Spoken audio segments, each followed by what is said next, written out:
Welcome back. Wow. Well, yeah, we've got Mr. Orji here with us. He's the Commissioner for Information and Orientation, Ebonyi State. Good morning. Thank you for coming on today. I know you're just sitting down there, just seeing how all of this is playing out. Lots of things going through your mind. But wait a minute.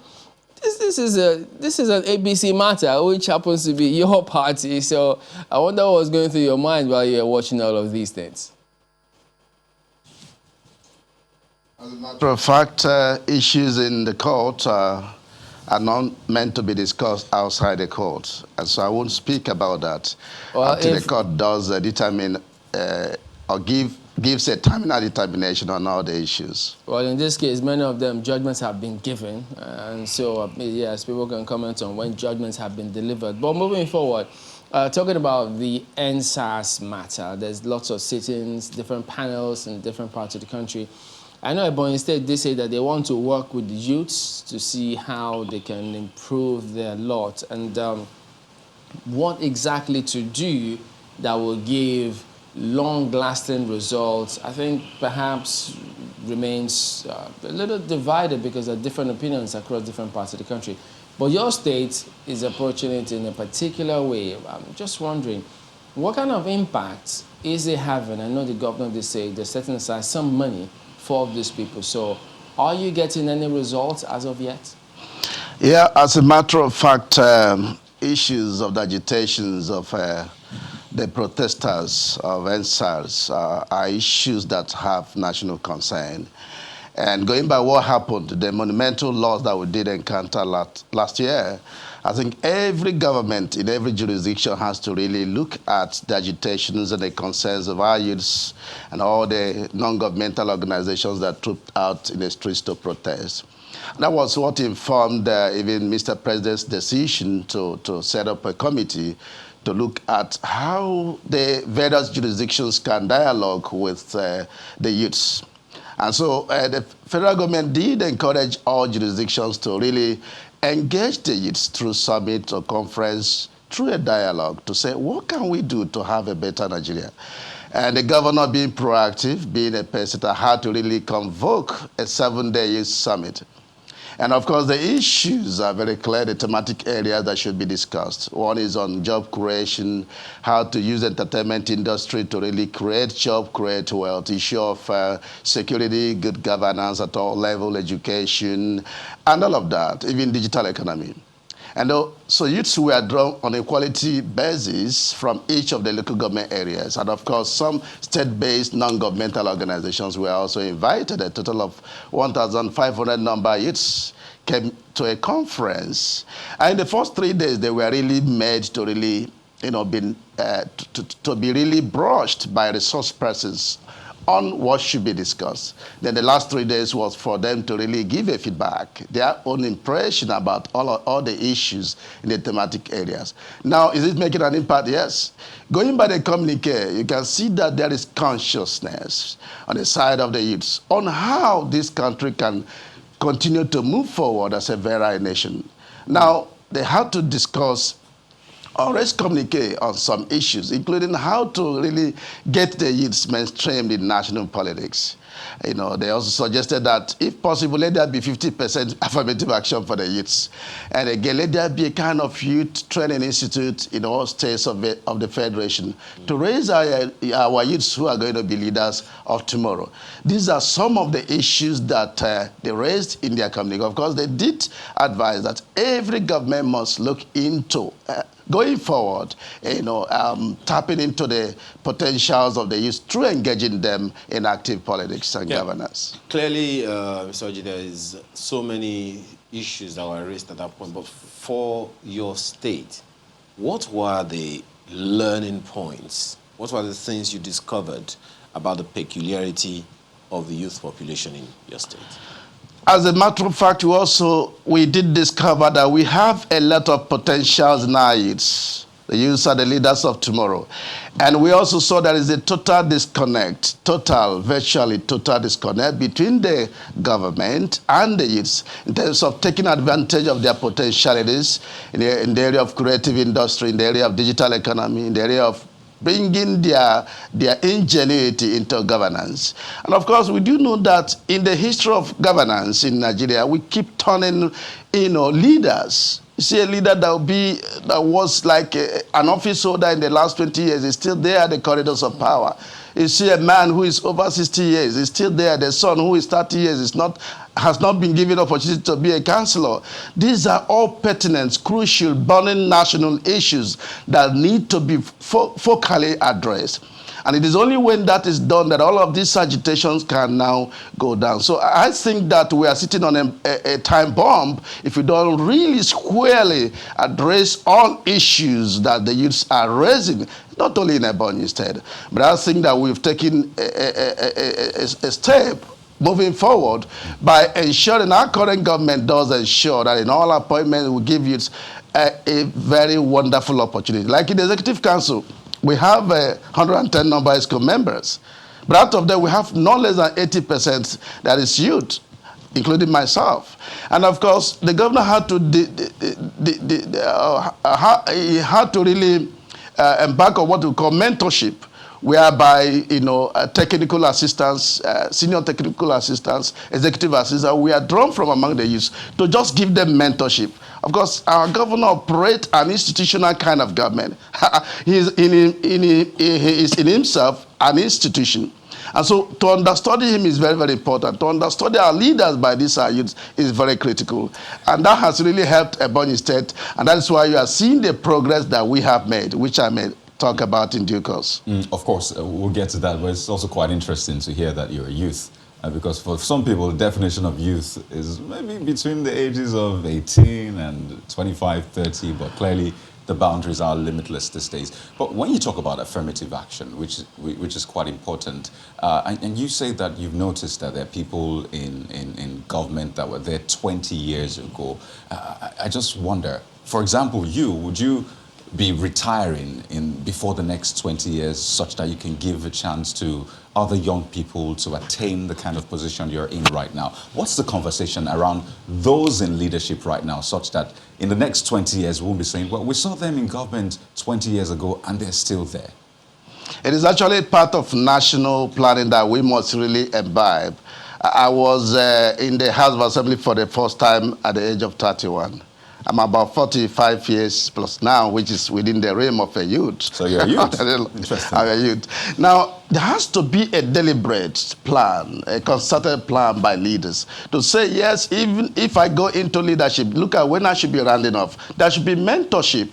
There should be this followership leadership relationship such that you should know when you should be winding up. To give room for even your children, your immediate children, to be part of the governance process. And that is the way to go. I think that should be part of, the issues that our government should really look into. I know that under this arrangement by Mr. President, that after this 10-level youth summit or conference, there will be a zonal level conference by all zones. Then after that, selections will be made so that at the national level, there will be a final youth conference to resolve some of these issues. I think that youths will also insist that leaders should prepare themselves and have a leadership plan so that when you are reaching at a particular age, you should be able to give opportunity for other youths or younger ones to, come into governance. That would be quite interesting to see, really. And I think for a lot of young people listening and watching, that might give them some hope that, well, I should get involved. So Ebonyi sort of blazed the trail in organizing this summit. In fact, one of the very first states to organize this kind of summit. Yes, we've seen the NSAS panel, but for the summit, Ebonyi blazed the trail, sort of. So in terms of KPIs, because let's be honest, we've seen summits come and go, and you can't really point to the impact of the summit, not just for the representatives. Yes, you have a few representatives, but the youth population in Ebonyi is way bigger than that. So what are you looking to achieve in the next 6 months, 1 year, such that you say, well, this summit was indeed successful? Thank you very much. You would need to appreciate the fact that in selecting these representatives, we had to allow them to elect their representatives by themselves on equality of local government. 100 per local government plus 200 that is state-based, that have no local government catchment opportunity. And now, what are the gains? One, the governor did declare 3 billion naira empowerment program. And after that, he said that from these people that attended this program, that is going to also raise not less than 150 million to empower the people, and it will come through a process of training, a selection process that will require capacity, that will require ingenuity. You need to know what you are made of, what you want to do. And from the resource persons, we have got a commitment from a lot of people to really assist in training, because capacity is very important. That is mental training and mental empowerment. Then financial empowerment is very, very key. Now, apart from this empowerment program that is meant to be given to them, the process of this meeting, this summit, will be a continuous one. As I speak with you, a number has been selected to meet at the zonal level with other states of the Southeast to discuss further on the issues. After that, they will now take it to the national level. So these are the impacts. And as time goes on, it will raise the consciousness of our youths in the rural communities. And all the resolutions, including how to create jobs, how we can be self-sufficient, how we can be self-reliant, how not, to always look at government, because that's this saying that we should look at what we can do for our country, not what our country can do for us. But when the environment is created, you see that we have youths that can really take the future of this country into their hands. And that is the capacity we are looking at. In spite of all that is being done, I mean, looking at some of the figures, it's indicating that Ebonyi did have a high underemployment rate for the zone. I see some 19.7, while that of unemployment, it's about 21.1%. So does that then mean that you're not hitting the target yet? Yeah, by the recent MBS record and analysis that surrounded it, Ebonyi State, out of the 5 states of the Southeast, is the second in terms of employment and empowerment ratio, is the second best. That is the record I have. And again, apart from this, we have other indices that show that we are on the right track. Of course, we did inherit infrastructural deficit. Human capital was very poor. But from what is happening, from the records we are having, we can say authoritatively that the government has done tremendously well. I'll give you an instance. If you talk about insecurity, apart from communal problems, which are actually as a result of the fact that Ebonyi is an agrarian state, we have got no serious issue about crime. If you look at IGP crime record, you see that the case of Ebonyi is very low.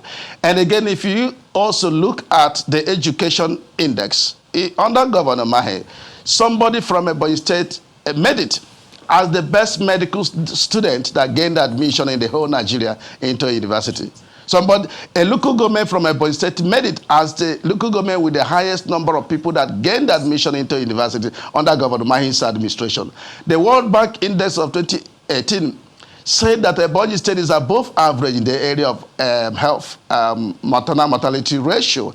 And these are indices that are suggesting that we are on the right track. And of course, if you see the environment that government has created, I keep saying, if you come to Ebonyi State, you agree that we are no longer within the Nigeria context of underdevelopment. We are like the Dubai of Nigeria. And that is courtesy of a singular man, Governor David Nwezumahe.